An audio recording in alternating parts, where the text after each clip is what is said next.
Muy bien, Éxodo capítulo 2, hermanos.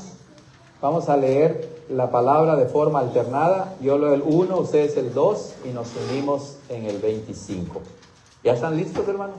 Éxodo 2. Muy bien. Dice así la palabra del Señor. Y un varón de la casa de Leví fue y tomó por mujer a una hija de Leví.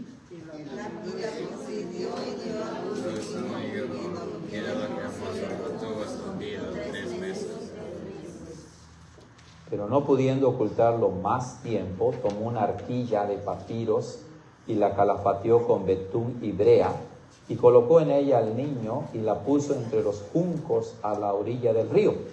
Y una hermana suya se puso a las rejas para ver lo que la acontecería.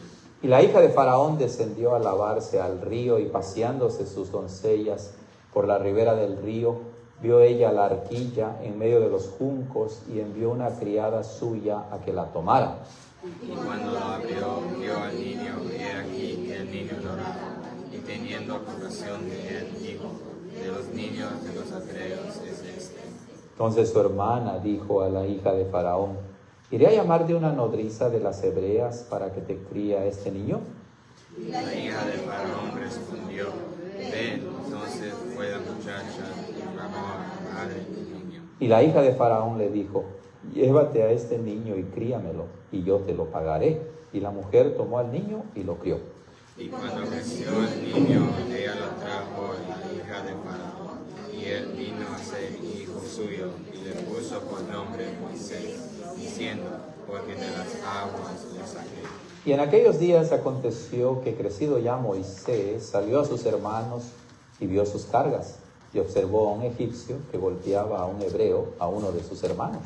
Entonces miró a todas partes, y viendo que no había nadie, mató al egipcio y lo escondió en la arena. Y salió al día siguiente, y viendo a dos hebreos que reñían, dijo al culpable: ¿por qué golpeas a tu prójimo? Y él respondió: ¿quién te ha puesto a ti un príncipe y juez sobre nosotros? ¿Piensas matarme con ataques del egipcio? Entonces Moisés tuvo miedo y dijo: ciertamente esto ha sido descubierto. Y cuando Faraón oyó este asunto, procuró matar a Moisés, pero Moisés huyó de delante de Faraón y habitó en la tierra de Madián, y se sentó junto a un pozo. Y el sacerdote de Madián tenía 7 hijas, las cuales vinieron a sacar agua para regresar las vidas, ya de beber las ovejas de su padre.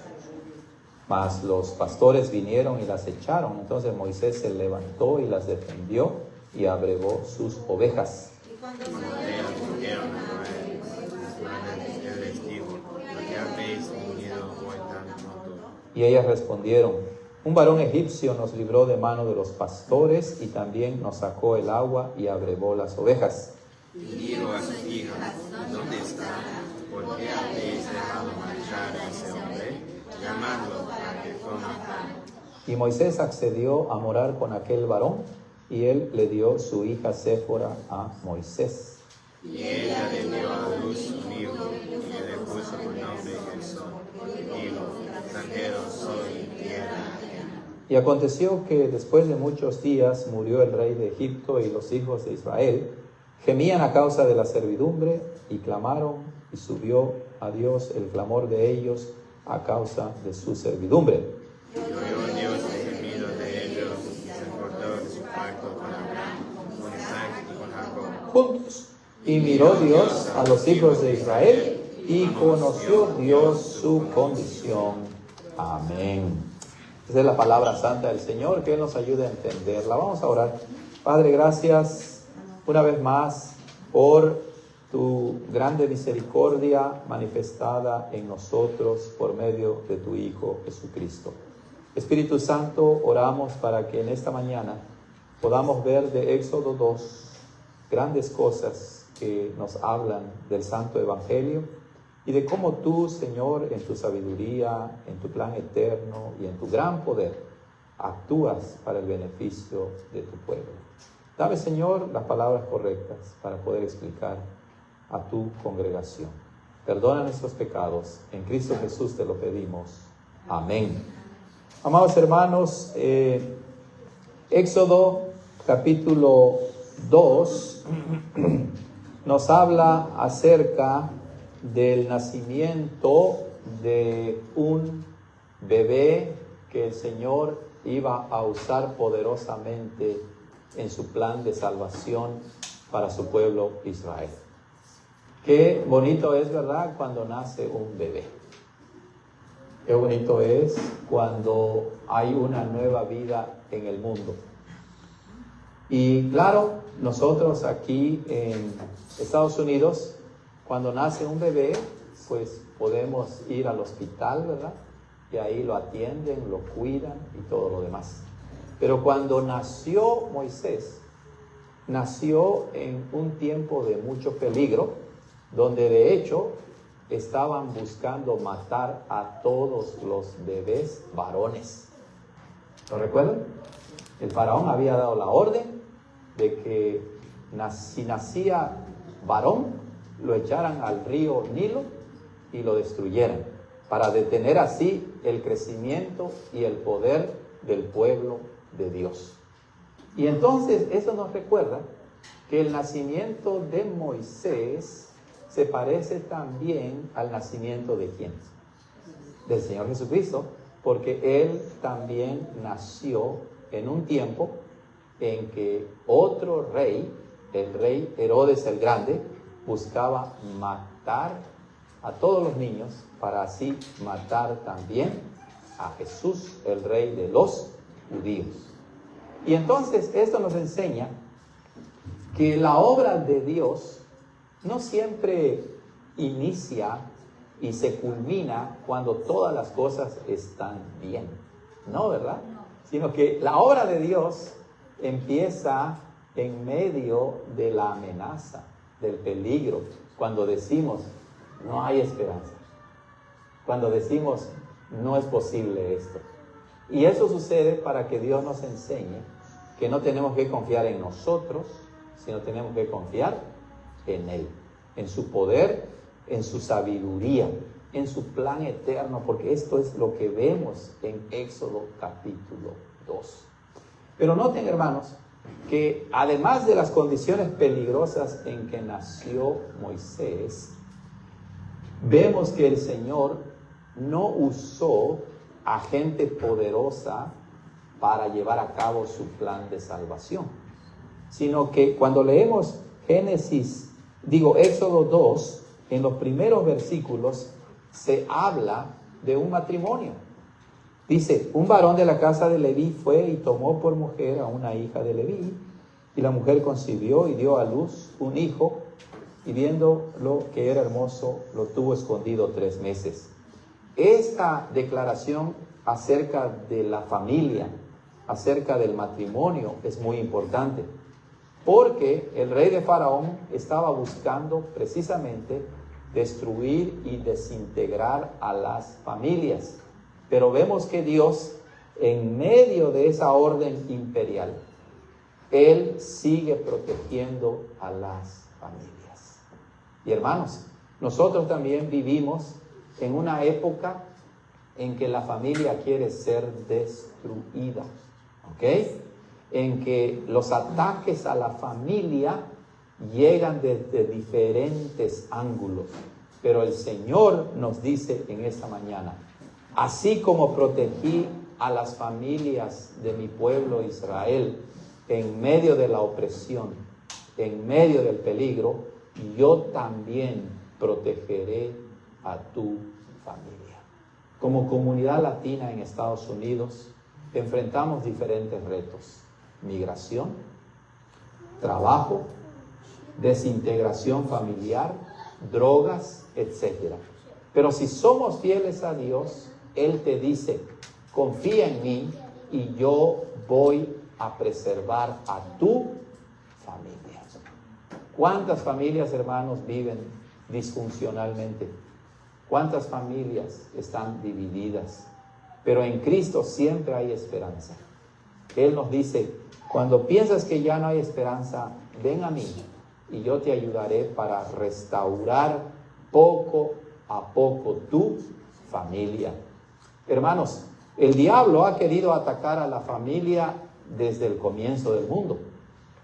El diablo usa a los presidentes, usa a los emperadores, usa los sistemas políticos para oprimir a la familia, porque sabe el diablo que si hay familias fuertes que confían en Dios y que instruyen a sus hijos en el temor del Señor, entonces va a haber un pueblo de Dios fuerte que proclame que la única esperanza se encuentra en nuestro Señor Jesucristo.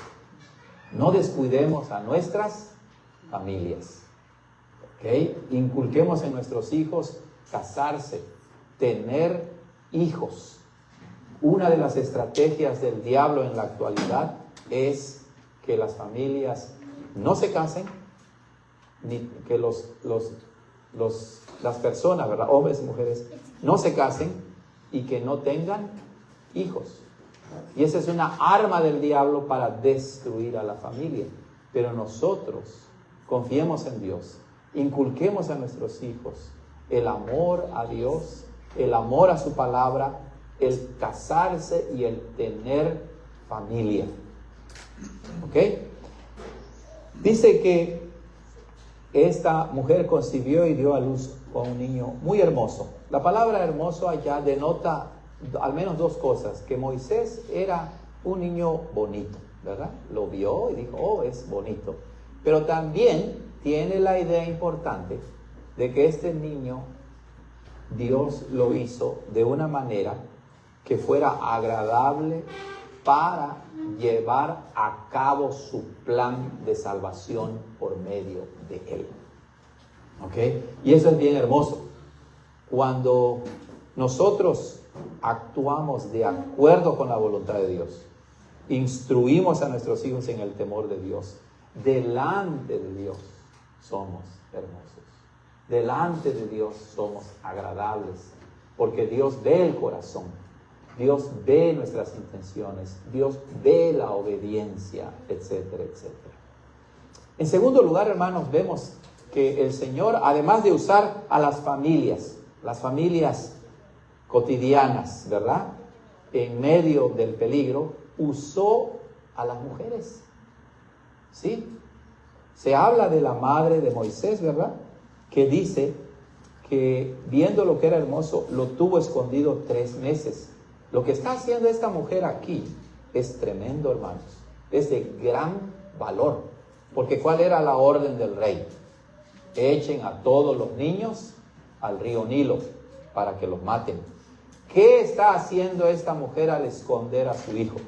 Nada más y nada menos que está desafiando una ley del imperio egipcio. Esta mujer, en otras palabras, está diciendo, más vale obedecer ¿a quién?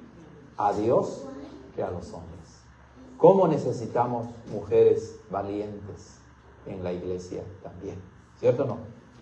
Que digamos, Señor, ayúdame a obedecerte a ti antes que a cualquier otra cosa.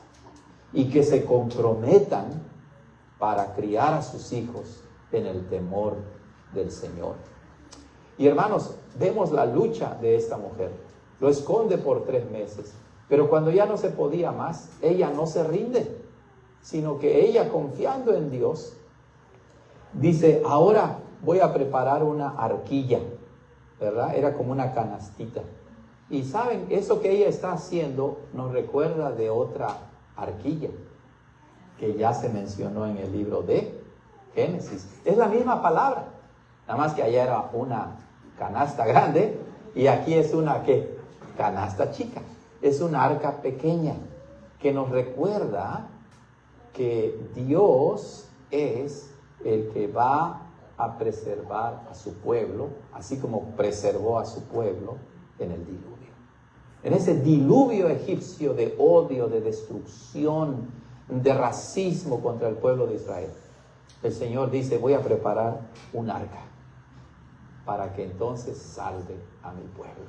Y claro, el arca de Génesis, el arca de Moisés, apunta a nuestra arca perfecta, nuestro Señor Jesucristo. Por medio de Él nos ha rescatado del pecado. Pero entonces esta mujer era ingeniosa, pero sobre todo confiando en Dios. Construye esta arquilla para ponerla en el río Nilo. Vean la ironía aquí, porque el rey egipcio había dicho: arrojen a los niños al río Nilo para destruirlos. Y esta mujer construye la arquilla para ponerlo también en el río Nilo. O sea, lo que parecía el medio de muerte, en realidad va a ser el medio de salvación para el pueblo de Dios. Y entonces ella seguramente observó, ¿no?, que la hija de Faraón iba y se bañaba en el río, porque para los egipcios, hermanos, el río era un dios. ¿Okay? Entonces ir a hacer alguna ceremonia en el río Nilo era importante. Y entonces ella observa eso y esconde al niño entre las arquillas, como dijimos antes. No lo pone en la corriente del río porque se lo hubiera llevado, sino inteligentemente lo deja entre los juncos, ¿verdad?, entre los carrizos, para que la corriente no se lo lleve. Y el niño empieza a llorar, y entonces de esa manera la hija de Faraón lo descubre para salvarlo. Pero noten aquí, varias mujeres, la mamá de Moisés, Jocabed, ¿verdad?, y luego la hija de Faraón con sus doncellas, y luego leemos de quién más, de la hermana de Moisés, que era María o Miriam.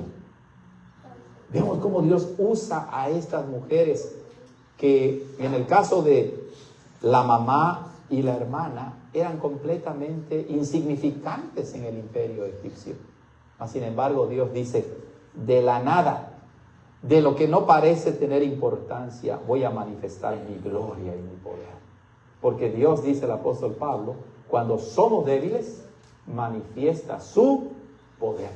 Hermano, hermana, nunca te midas de acuerdo con tu fuerza, con tu inteligencia. Porque a veces podemos decir: no soy nada, ni podré hacer nada. Y sí, en nosotros mismos no tenemos ningún poder. Pero si confiamos en nuestro Dios, Él es omnipotente. ¿Lo recuerdan? Él es infinito, que te puede usar para hacer grandes cosas en su reino. Así es. No importa quién eres, no importa cómo seas. Si tú rindes tu vida a Él, Él puede restaurar tu familia. Él puede ayudarte para educar a tus hijos y que tus hijos salgan adelante. Él puede usar nuestras familias en este país que se está desintegrando, que se está alejando de Dios, para ser la luz y la sal de la tierra. Entonces, midamos nuestra vida de acuerdo a la gracia, al amor y al poder ¿de quién? De Dios. Y Él hará grandes cosas con nosotros. Yo le digo a mis hijos, ¿saben?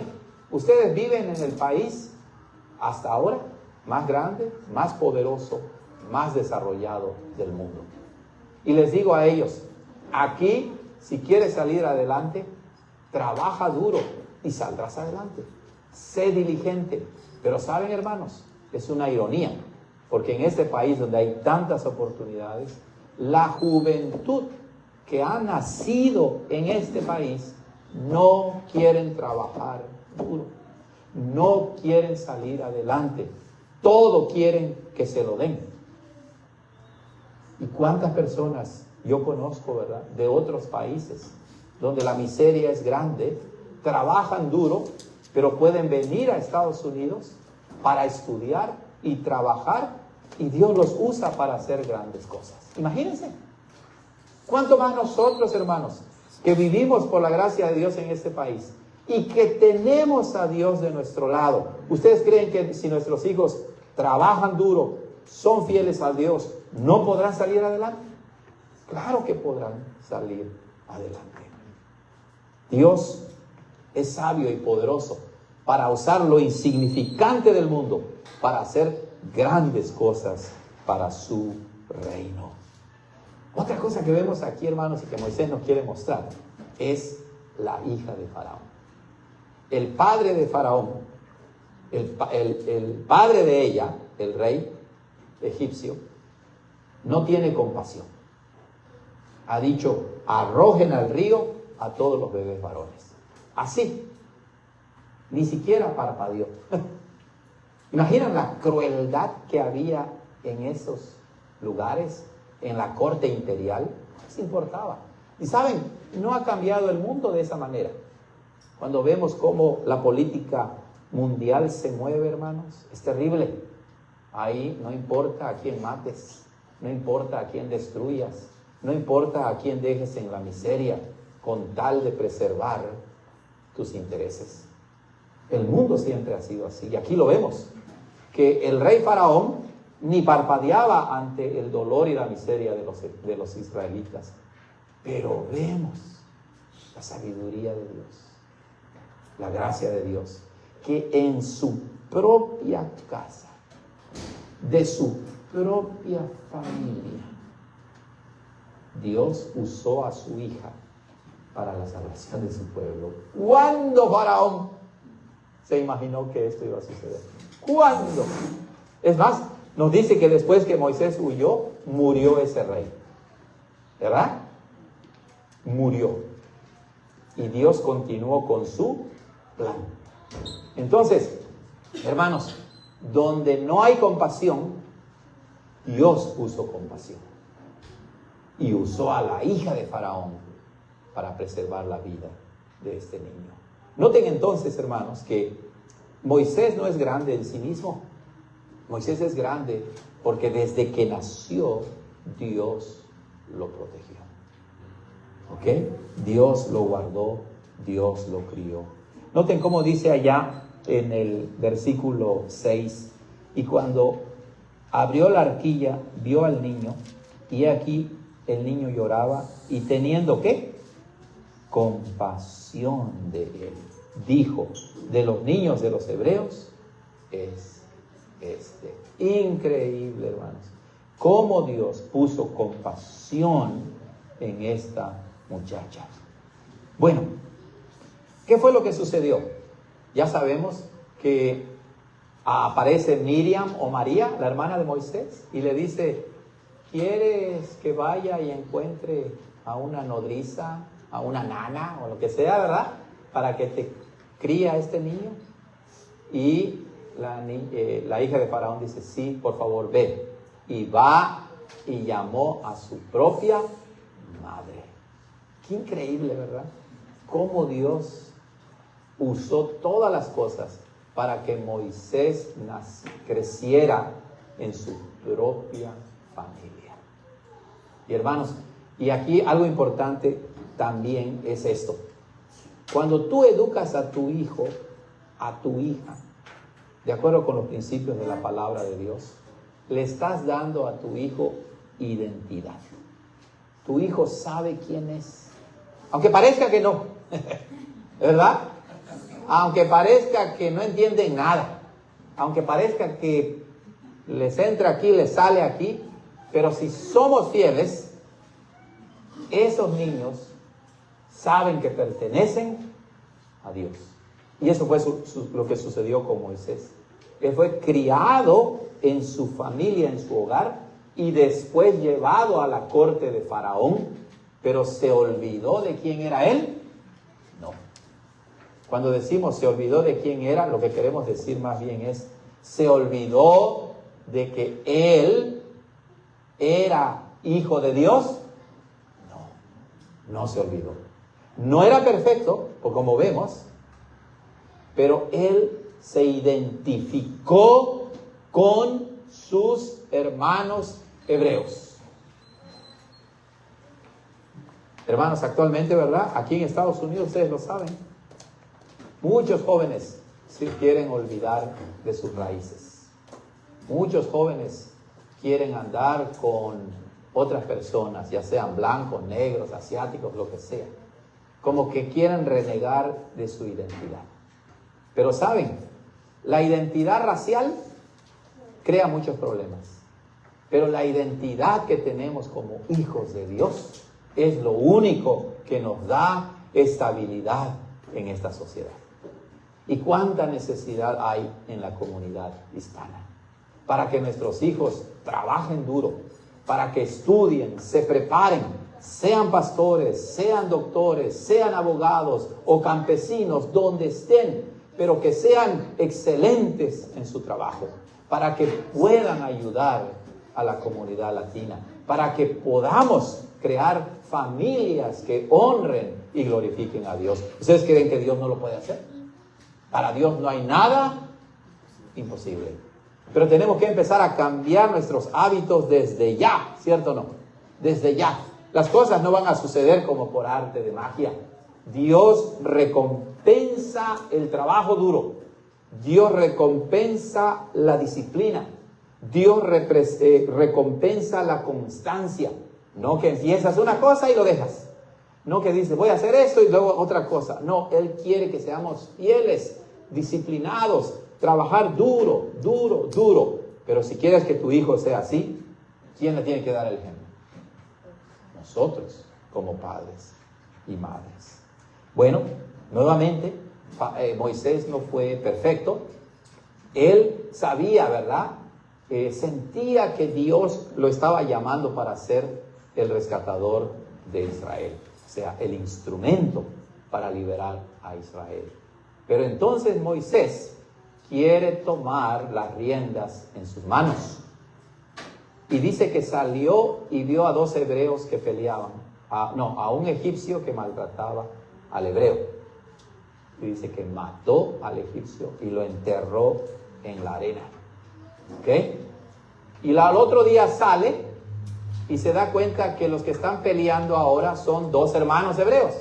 Eso nos indica, ¿verdad?, que los hebreos no eran tan buenos, sino que entre ellos mismos también se peleaban. Y entonces Moisés quiere establecer justicia y le dicen, no, ¿acaso me vas a matar como mataste al egipcio? Y dice que Moisés tuvo miedo y huyó, porque el rey de Egipto lo estaba buscando para matarlo. ¿Ok? Y aquí aprendemos algo interesante. Aprendemos que aunque Dios ha escogido a Moisés, él era hermoso ante Dios, agradable, Moisés no iba a empezar a ser el líder de Israel cuando él quisiera. Él tenía que aprender disciplina y sometimiento a la voluntad de Dios. Así es. Y saben, Dios le dijo, Moisés, este no es tu tiempo que tengo para ti. Y te voy a enviar de vacaciones 40 años. 40 años. El libro de Hechos en el Nuevo Testamento nos dice, ¿verdad?, que cuando él huyó tenía alrededor de 40 años. Imagínense, hermanos, 40 años. Y entonces se va a la tierra de Madián huyendo y allá se casó y tuvo que esperar 40 años para que Dios lo usara para liberar a su pueblo. Hermanos, no es a nuestro tiempo y manera, es al tiempo y a la manera de Dios. ¿Nos someteremos? Dios quiera que sí, ¿verdad? Seamos pacientes. El Señor Jesucristo dice, el que es fiel en lo poquito, serás también fiel, ¿qué?, en lo mucho. ¿Qué quiere decir eso? Entre otras cosas quiere decir, como le enseño a mis hijos, ¿quieres triunfar en la vida? ¿Quieres que Dios te bendiga con un buen trabajo, una buena carrera, una buena casa? Limpia tu cuarto primero. ¿Verdad? ¿Por qué? Porque el que es fiel en las cosas cotidianas será fiel en las cosas más importantes. El flojo que no recoge ni su zapato, creen que lo van a llamar de la Casa Blanca para que esté ahí de ejecutivo. ¿Verdad que no? Moisés tuvo que aprender humildad, tuvo que someterse y esperar 40 años. Johnny quiere ser pastor, él está en la universidad y nuestro consejo ha sido, Johnny, termina la universidad. Termina la universidad. Trabaja duro. Porque no sabemos qué va a pasar en el futuro. Tal vez en nuestra comunidad hispana la iglesia no te puede dar un salario completo, pero tienes una profesión aparte de ser pastor. ¿Ok? Y él puede sustentar a su familia de esa manera. Hermanos, hermanas, niños, jóvenes, los más grandes, seamos fieles en lo poquito, en lo cotidiano, porque la Biblia dice que el que es fiel en lo poquito será fiel en lo mucho. Y hermanos, en medio de todo altas y bajas en la vida de Moisés, el pueblo de Israel seguía sufriendo. Sí, el pueblo de Israel tuvo que esperar 40 años más bajo el sufrimiento. ¿Pero Dios se olvidó de su pueblo? No. Termina diciendo en el versículo 25: y miró Dios a los hijos de Israel y conoció Dios su condición. El Dios del pacto nunca se olvida de ti, hermano, hermana. ¿Has sufrido? Él no se ha olvidado de ti. Él conoce tu condición. Él conoce a los que pertenecen a Él. ¿No así dice también el Salmo 1 que leímos? Dios conoce el camino de los justos. Él conoce tu dolor, conoce tu enfermedad, conoce tu sufrimiento, hermano, hermana. Y Él va a intervenir. Siempre ha intervenido, sustentándote, probándote. Pero también a veces Él interviene para rescatarnos, para sacarnos adelante, para no vencernos y decir: Señor, ayúdame a confiar en ti. Hermanos, hermanas, jóvenes, niños, la vida no es fácil, ¿ok? TikTok te dirá una cosa, Instagram te dirá otra cosa, Facebook te dirá otra cosa. La vida no es fácil, la vida es dura, pero con Dios podemos salir adelante. No te hagas una ilusión de que la vida es así y yo quiero esto. ¿Ok? TikTok te muestra lo bonito, ¿cierto o no? Alguien puede estar aquí en Shafter y decir: mira, Shafter es hermoso, vengan. Y cuando vienen en julio o junio, 40, 45 grados, ¡ay, pero cómo! Es que TikTok me dijo una cosa. Claro, así es. TikTok te dice una cosa, pero la vida es otra. No, Shafter es bonito, ¿cierto? Shafter es una bendición vivir aquí también. Siempre y cuando estemos con Dios. No importa dónde vivas, si estás con Dios, saldrás adelante. Y Él no te dejará. Él no te abandonará. Esa es la promesa, ¿cierto o no? No te dejaré ni te desampararé. Y venido el cumplimiento del tiempo, Dios envió a su Hijo para salvarnos. Éxodo apunta a Cristo, ¿cierto o no? Éxodo apunta al Dios de la gracia, al Dios del poder, al Dios de la sabiduría. Y también encontramos grandes lecciones para nuestra vida diaria. Hermana, no te venzas. Sigue adelante. Dios puede hacer cosas grandes contigo. Hermano, no te venzas. Confiemos en el Señor. Instruyamos a nuestros hijos con responsabilidad. Y Él nos ayudará. Amén. Vamos a orar y terminar así. Padre, gracias, porque eres bueno y nos bendices más de lo que merecemos. Gracias por tu amor y tu misericordia. Gracias por todo lo que eres y lo que has hecho con nosotros, a pesar de que no lo merecemos. En Cristo Jesús te damos gracias. Amén. Hermanos.